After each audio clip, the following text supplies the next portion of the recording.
bear with me as I get that going. Perfect. All right, so we are going to talk about how to do a mail merge. A mail merge is super useful if you're trying to create multiple documents at once. So we introduced it for our renewal letters. Let me get my screen here so you can see that actual renewal letter that Lindsay talked to you guys about a couple weeks ago. All right, can you guys see my screen okay? Yeah. Perfect. So we're going to be doing the mail merge for our renewal letters going forward. And then, of course, if you want to use a mail merge for your delinquency letters, small balances, resident notifications, if you're doing, maybe specific ones, maybe someone's got balcony lights up and someone's got to take a trash out. These are great where you could just create an Excel spreadsheet with all of your information and then just attach it to whatever letter document that you have. So for today, this example, we're going to go through and do the renewal invitation that we're going to be sending to our residents. So the most important part is creating your Excel spreadsheet, which Lindsay will actually send to you guys on a biweekly basis, that spreadsheet. So the one that you'll want to use, because she's going to send you 3. So the one that you're going to be using is called Mail Merge. So it'll say your community name and Mail Merge. Have you guys seen this spreadsheet before? Yes. Yep. Perfect. All right, so we're actually going to go through and we're going to edit this first before we go to our letter. This is the information that essentially we'll input into the letter. It's going to be very useful, in those spring, summer months when there's times where we have 30 renewals we're sending out, and especially if we're going to be quoting every single rate, right? So 15 different quotes we're going to be sending to them. This spreadsheet is going to be very helpful for you, so that way it's going to limit the mistakes on the letter. If you're having to type, let's say 10 renewal letters, and you've got to put 15 rates on that renewal letter, there's a lot of open availability for mistakes to happen, right? Maybe, pricing is swapped on a 10-month lease versus a 6-month lease, and that can cause a little bit of confusion for your residents. So let's go ahead and get this updated a little bit with maybe information we just don't need in the letter. So we'll kind of start at the first column here, which person. You can retitle this, and it's super important that you actually have titles in this Excel spreadsheet, because this is actually what you're going to use when you go to your letter and you write your letter. So the titles don't necessarily matter what you call it, as long as you know what it is. So I think in our letter, if I downsize, it's called resident name. You don't have to change it to resident name. If you want to put it as resident name, you can change that. Otherwise, you can leave it as person. So that's not anything that we need to tweak out. Unit ID. So we'll want to keep this so we know where they live, and this will help when we, of course, write our letter and we're inserting addresses. But the one thing I want to point out on here is it's listing, and a few of our communities are like this. They're very similar. It's listing the building, 04, and then the unit, which is -411. Well, excuse me, 4111. And as anyone knows, if you were to write an address like that, most likely your carrier is not going to deliver that piece of parcel to the resident. So we need to edit this so that way it's actually going to be a address into your letter.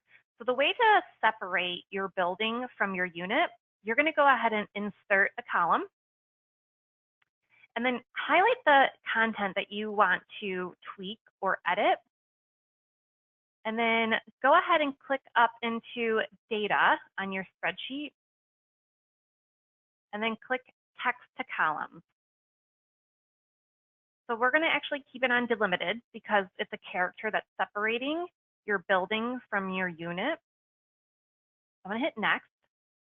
And the character that's actually separating it, it's that dash mark. So I'm going to make sure other is checked, and I'm going to put a dash mark. And if you notice what I just did, when I put that dash mark in here, it actually separated the building from the unit. So now that's separated for us. So we're going to go ahead and hit next and finish this off. So you can see now over here, it actually separated those two for us. And so I'm just going to relabel so I know what this is. And this is my building, and this is my apartment number now, right? Or we'll say unit number. Perfect. All right. Unit type.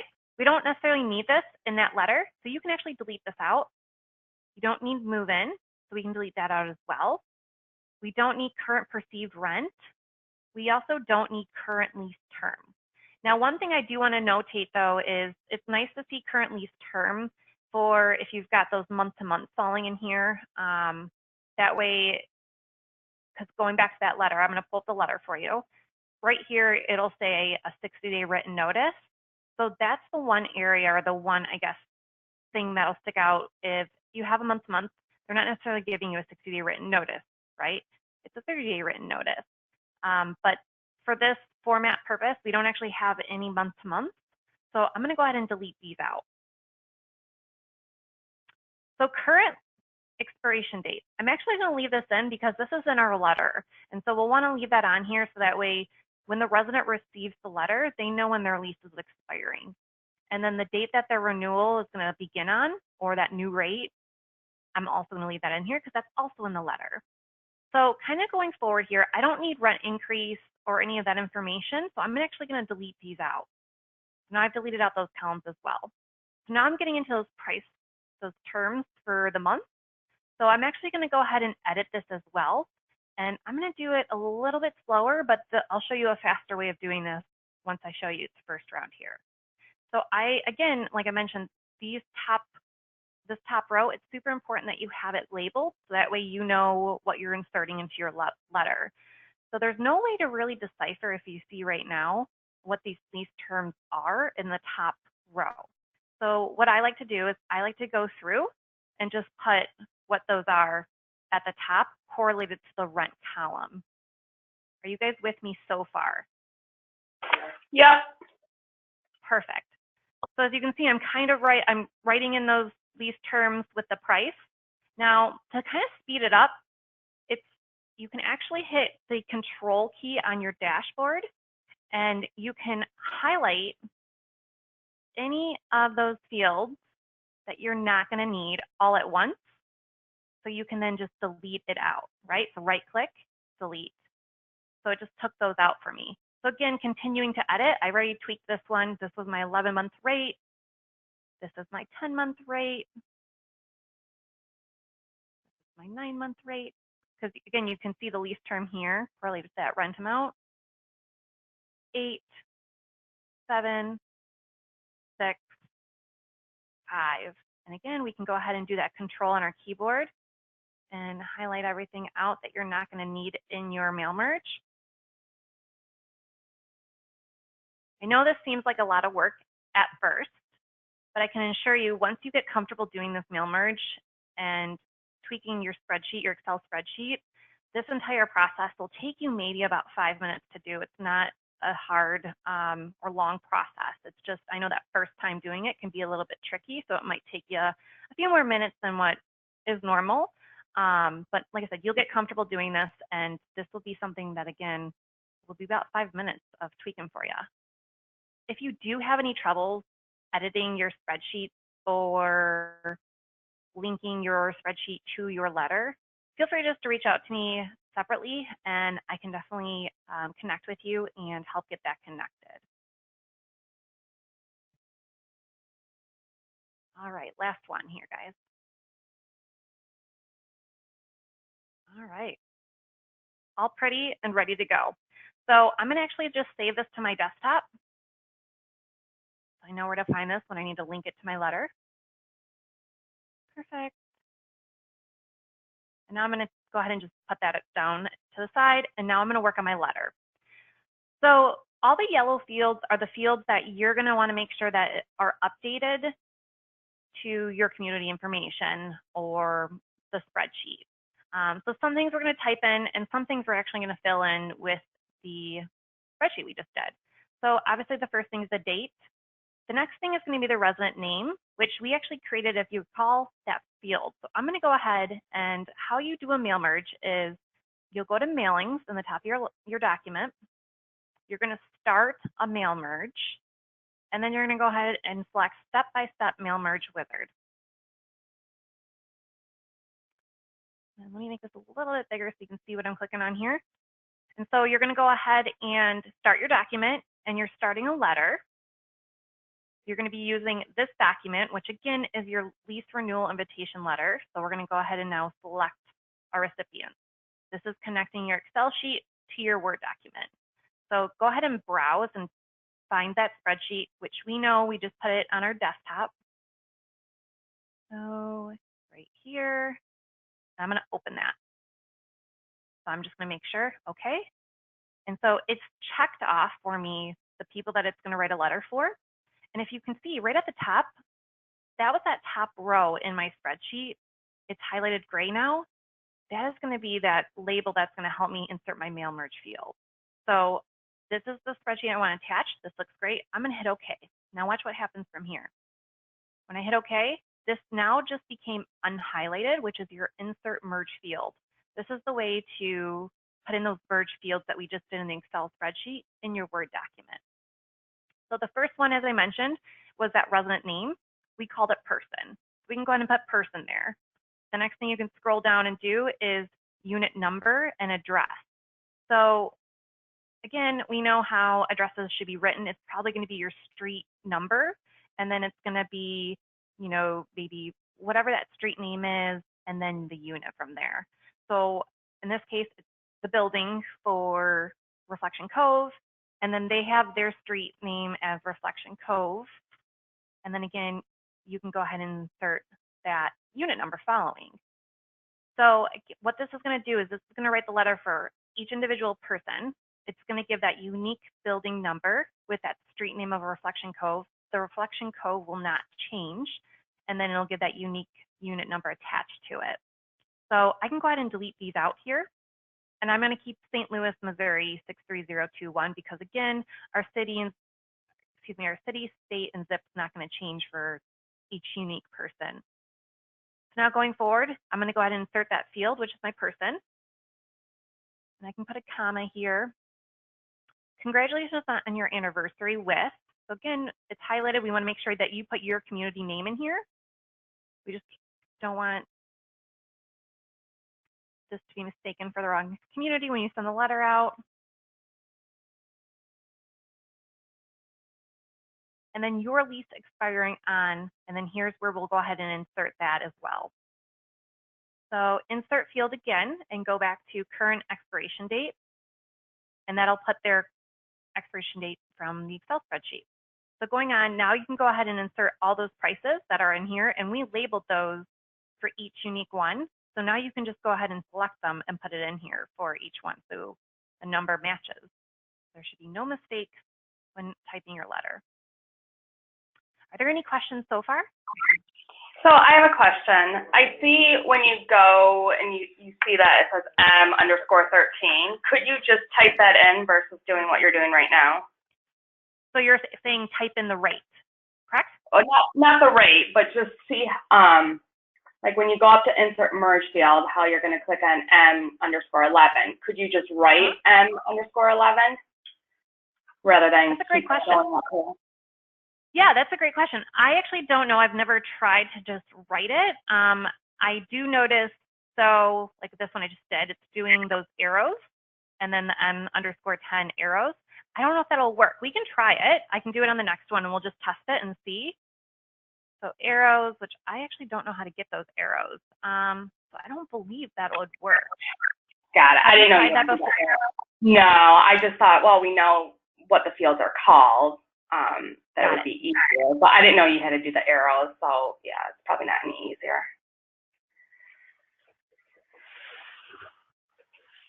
And the benefit to this mail merge, like I mentioned too, in creating that spreadsheet is definitely going to limit those mistakes. And we'll see the difference once I write this letter. You'll see the difference in those rates. And you know, human error, it's pretty easy to do to swap, you know, a 6-month rate with a 5-month rate because you're looking at an Excel spreadsheet. And typing in these individual rates for each one, but going the route of doing the mail merge definitely will help limit those mistakes for you. Once you do the letter though, this one time, it will definitely help you, you know, it'll write it for each person, right? So you're not, if you've got 10 letters that you've got to send out, you don't have to do this 10 times. You're just doing it the one time. Excuse me, I'm trying to hit backspace on this. You're just going to do it the one time versus the 10 different times, right? So that'll definitely save you in the time. So this was your renewal date here. Back that out, delete it out. There we go. All right, 60 days, perfect. And again, our community name.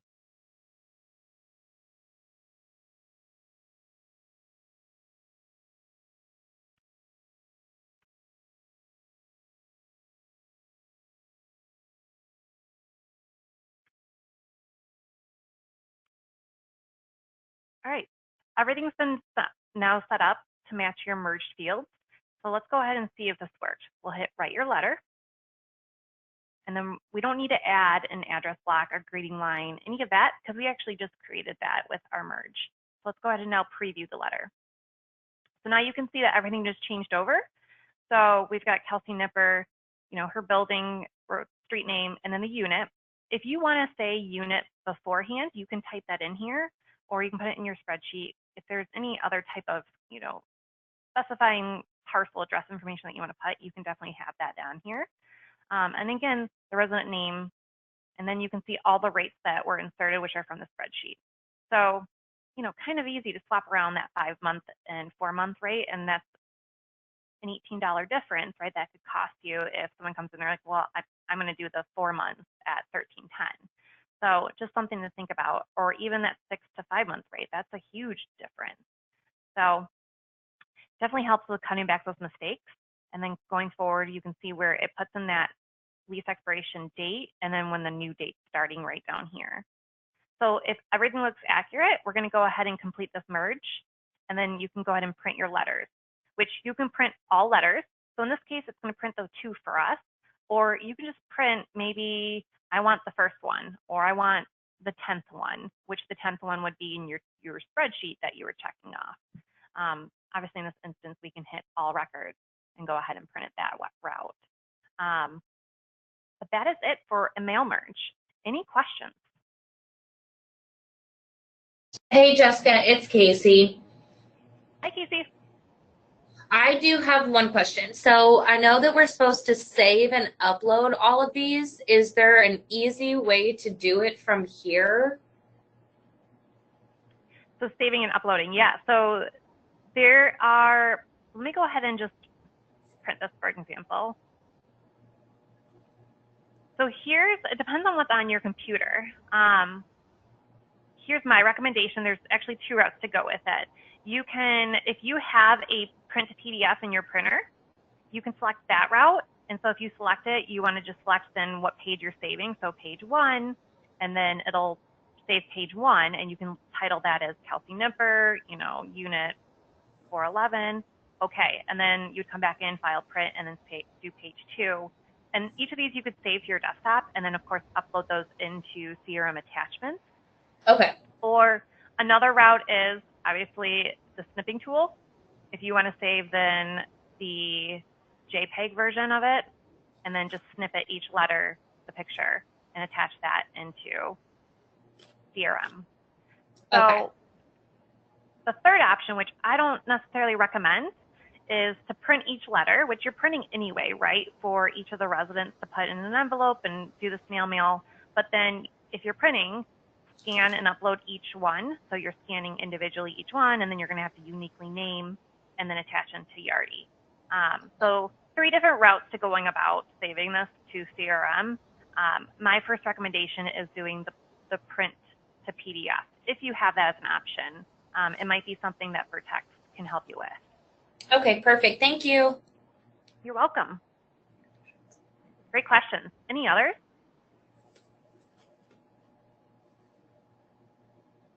No? Awesome. Well, that's all I have for the mail merge. If you do have any questions following, feel free just to reach out separately, and I'm happy to help. If you run into your roadblocks connecting your Excel file to your Word document, again, I'm here to help you. But I will save this recording, and if anybody would like to share with other team members, I'll have that available for you. But I hope you guys have a great rest of your Thursday. Awesome. Thanks, Jessica. Thank you. Yeah. Thanks all. Bye.